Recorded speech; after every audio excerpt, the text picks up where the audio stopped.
कहता नहीं, चलो फटाफट इसको गालियाँ दो। बच्चा कहता है कि अभी जो बंदा थोड़ी देर पहले 5 मिनट पहले आपको कह रहा था तो तू मेरे मुल्क के बच्चों को ख़राब कर रहा है, मुल्क के बच्चों को। अस्सलाम वालेकुम जी, कैसे हैं आप सब? उम्मीद करता हूँ खैरियत से होंगे। डकी भाई की फ़र्स्ट वीडियो आ चुकी है, फ़र्स्ट वीडियो आफ्टर 100 डेज़, और स्पेशली फ़र्स्ट वीडियो जो उनका जेल टाइम है और जेल से रहा होने के बाद उनकी पहली वीडियो जो है वो सामने आ गई है। मैंने सोचा था कि मैं इस वीडियो पर रिएक्शन दूँगा, मगर अनएक्सपेक्टेडली ये 52 मिनट की वीडियो है और मैं इस पर 3 घंटे का रिएक्शन नहीं दे सकता, बिकॉज ऑब्वियसली मेरा रिएक्शन वो नहीं है कि मैं बस बैठ के वीडियो देखूंगा, but I will pick up some key highlights जो कि मैं यहाँ पे देखूंगा, उनके बारे में हम बात करते हैं थोड़ी सी मिलके। तो चलिए हमारे स्क्रीन पे चलते हैं और I start from the first. अस्सलाम वालेकुम। आज मैं आपसे सादुर रहमान बन के बात करूँगा, ना कि डकी भाई। मैं नहीं चाहता कि कोई ये सोचे कि इस वीडियो का मकसद जो मेरे पे FIR हुई है उसकी कोई जस्टिफिकेशन है।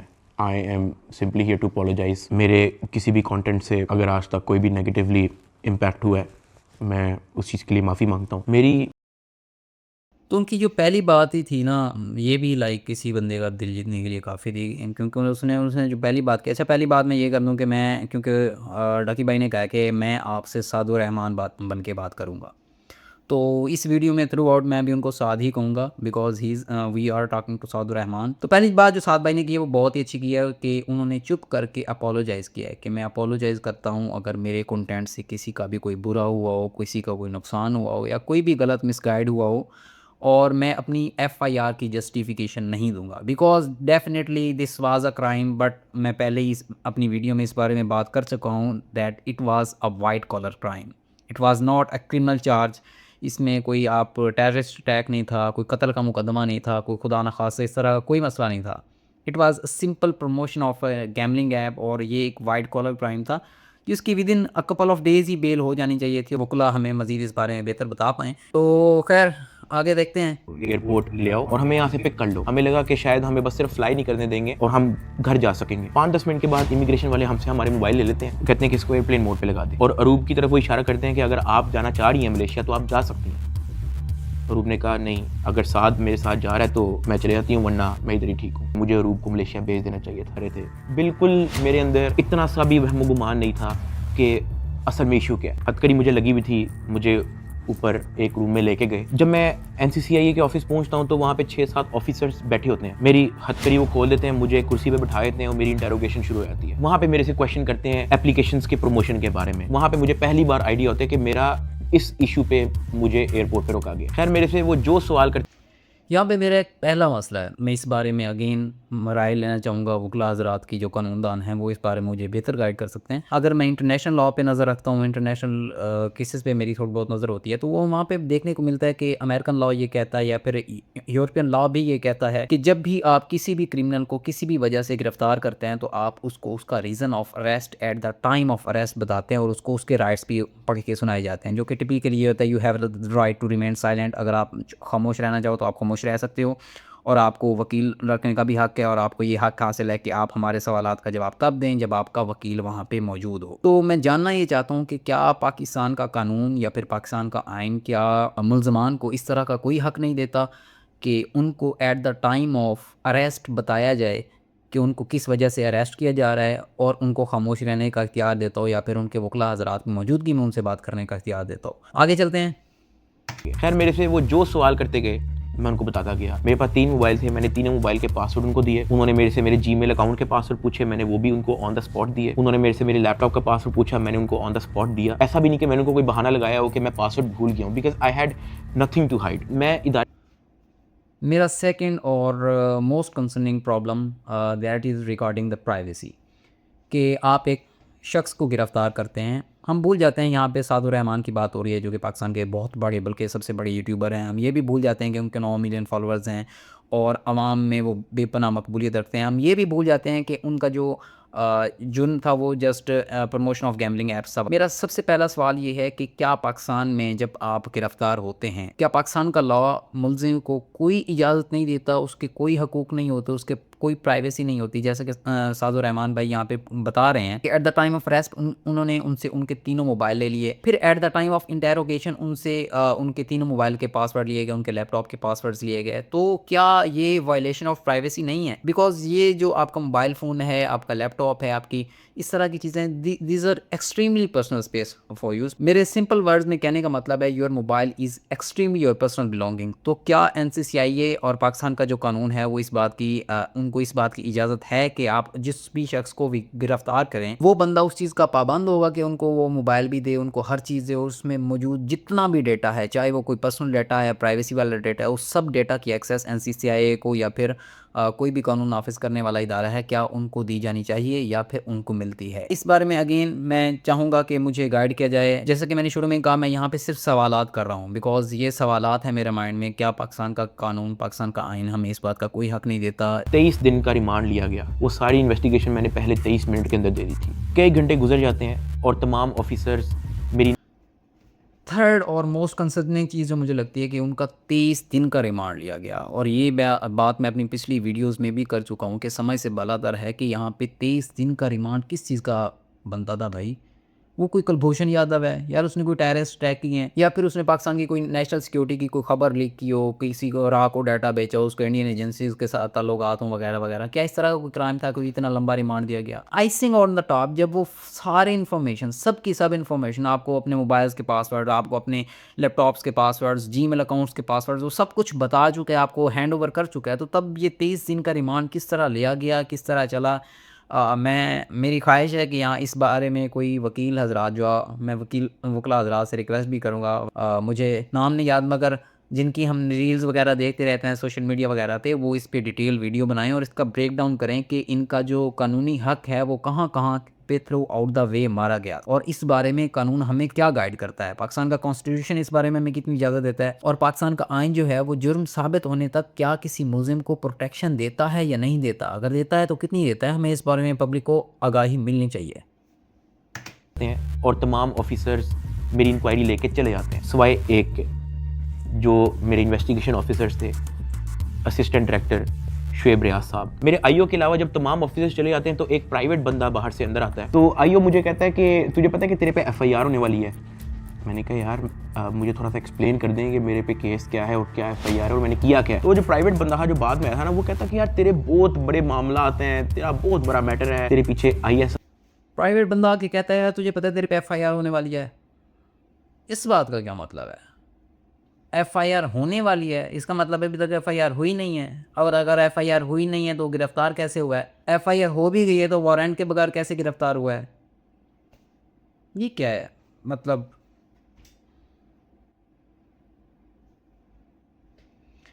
समझ से बालातर है। देखते हैं। अब बहुत बड़ा मैटर है, तेरे पीछे ISI है, तेरे पीछे MI है, तेरे पीछे क्या क्या एजेंसी है। कहता तुझे पता ही नहीं है कि तूने क्या किया।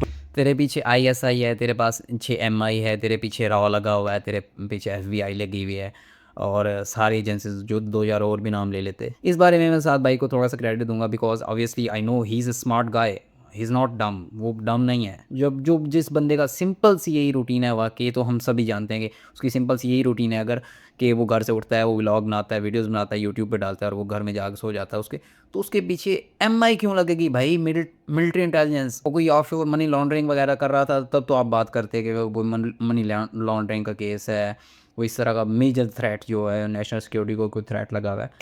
तो दैट वाज खैर पैसे निकलवाने के तरीके थे जो कि हमें बताया भी गया पूरी थ्रू आउट द वीडियो। आगे देखते हैं, इसमें एक दो और बातें हैं मैं जो मैं आप लोगों के साथ करना चाहता था, जिन पे मैं बात करना चाहता था, तो वो देखते हैं। We'll skip to that part. जाते हैं और मुझे हवालात में बंद कर देते हैं। उससे नेक्स्ट डे की बात है, मेरी इन्वेस्टिगेशन चल रही होती है। Additional director NCCIA Sarfaraz Chaudhry साहब वो अचानक कमरे में आते हैं, मेरी तरफ देखते हैं, कहते हैं कि ए मुंडाई।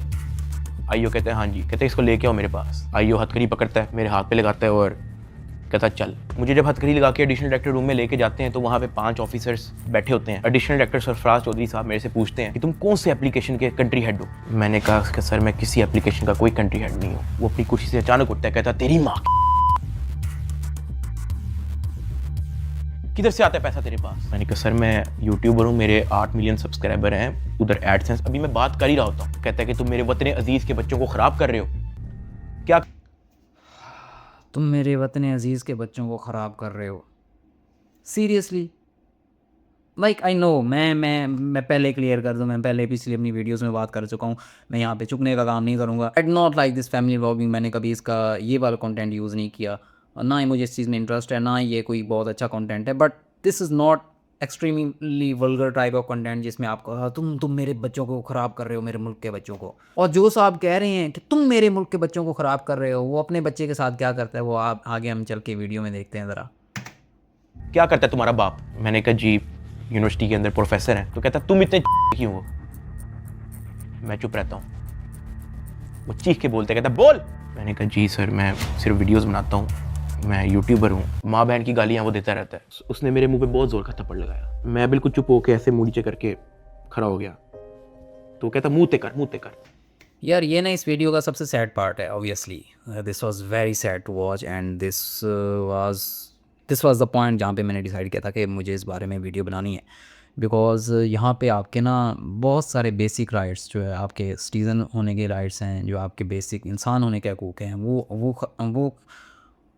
वो पामाल किए गए हैं। और इसके अलावा आप जो ये साहब हैं, कोई सरफराज चौधरी साहब, अ, उनका जो रोल है गॉड नोज़, और आई डोंट नो, ये वीडियो के थ्रू तो मुझे यही पता चला कि वो अभी खुद जो हैं वो रिमांड वगैरह पर हैं। तो अभी देखते हैं। अभी मैंने मुंह पर किया नहीं था। वो जोर से चीख के कहता मुंह ते कर। अभी मैंने वो मुंह पर किया ही था, उसने मुझे दूसरा थप्पड़ लगाया। मैं वहाँ पे बड़ा हेल्पलेस फील कर रहा कि यार मेरे से ऐसा क्या हो गया। मैं भी ये सोच ही रहा था, उसने मुझे तीसरा थप्पड़ लगाया। अपनी टांगे बैंड कर ली, कहता हाथ ऊपर कर। मैंने अपना हाथ ऊपर कर ली। वो घर में एक वीडियो कॉल लगाता है जो एक बच्चा रिसीव करता है, जिसकी एस्टिमेटेड तकरीबन एज होगी 7 साल। एक हाथ में सिगरेट होती है। वो उस बच्चे से पूछता है कि डकी बाई को जानते हो? वो बच्चा कहता है जी। वो बैक कैमरा ऑन करता है, मेरे हाथ खड़े होते हैं, टांगे बैंड होती हैं। वो कैमरे से दिखाता है उस बच्चे को कि कौन है ये। कहता डकी भाई। तो कहता कि तुम इसके प्रोग्राम देखते हो? कहता जी। वो पीछे जो प्राइवेट मुलाजिम खड़ा होता है, वो बहुत ज़ोर का पीछे थप्पड़ मारता है। सरफराज चौधरी साहब उस 7 साल के बच्चे को कहते हैं ये देखो इसके साथ क्या हो रहा है, आप देखोगे तुम इसका प्रोग्राम? कहता नहीं। चलो फटाफट इसको गालियां दो। बच्चा कहता है कि सरफराज चौधरी साहब कहते हैं और का बच्चा। या this was really sad to watch. Like क्या बोलूँ इस बारे में। अभी जो बंदा थोड़ी देर पहले 5 मिनट पहले आपको कह रहा था तो तू मेरे मुल्क के बच्चों को ख़राब कर रहा है, मुल्क के बच्चों का ठेका उठा रहा है, मुल्क के बच्चों को ख़राब कर रहा है, वो अपने बच्चे की तरबियत किस तरह से कर रहा है यार। मतलब हद हो गई। जिस्मानी रिमांड में या फिर फिज़िकल रिमांड में पाकिस्तान में मारा जाता है, ये तो आम सी बात है, ये हम सबको पता था कि अगर जिस्मानी रिमांड हो रहा है तो मारेंगे उसको।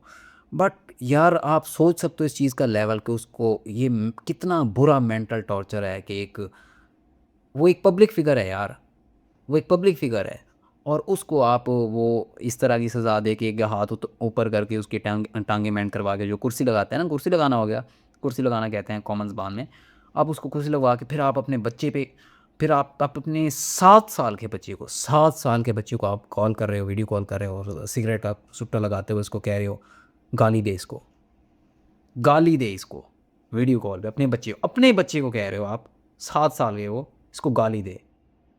सीरियसली मेरे ख्याल से अगर उन पे करप्शन वगैरह का मुकदमा बनता है नहीं बनता, प्रूव होता है नहीं होता, लेकिन ह्यूमन राइट्स के तहत मेरे ख्याल से उन पे चाइल्ड अब्यूज़ का भी एक पर्चा बनता है। वो अपने खुद के बच्चे को अब्यूज़ कर रहे हैं यार। वो बच्चा बड़ा होकर क्या बनेगा, वो क्या सोचेगा, उसका बाप क्या है, वो क्या सोचेगा कि वो माशरे में खुद क्या है, किसका बेटा है। I am totally speechless. और सच्ची बताऊँ तो I have to speak the big one stock के जो बड़े लोग हैं वो इस बारे में, बड़े यूट्यूबर्स, बड़े मीडिया पर्सनस, वो इस बारे में क्या राय देते हैं, क्या बात करते हैं। But these are really horrifying facts कि वो बंदा एडिशनल डायरेक्टर है, एक इदारे का एडिशनल डायरेक्टर है, वो कोई अनपढ़ जाहिल बंदा नहीं है, वो एडिशनल डायरेक्टर है। और उसका जहनी तवाज़ुन ये है कि वो अपने बच्चे को वीडियो कॉल करवा के उसको दिखा रहा है कि मैंने इस यूट्यूबर को पकड़ा हुआ है, और देख अगर तू इसका यूट्यूब शो देखेगा तो मैं इसके साथ क्या कर रहा हूँ। ये कहाँ से आते हैं आइडियाज़।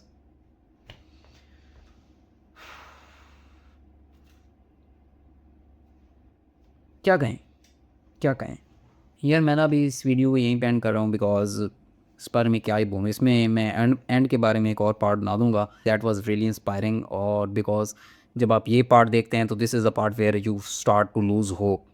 आपको सब कुछ बुरा फील हो रहा होता है, बट जो एंड था, the ending was good. This was such like a lovely novel. And के पार्ट के बारे में बात करेंगे, स्पेशली हमारे जो बड़े भाई हैं ना, स्पोर्ट्स से बड़े भाई का बड़ा भाई मैं कहता हूँ बड़ा भाई ट्रेंड पे जाना चाहिए। थैंक यू बड़े भाई, आपने लकी भाई की हेल्प की and I will expect from you and people like you who work in the shadows.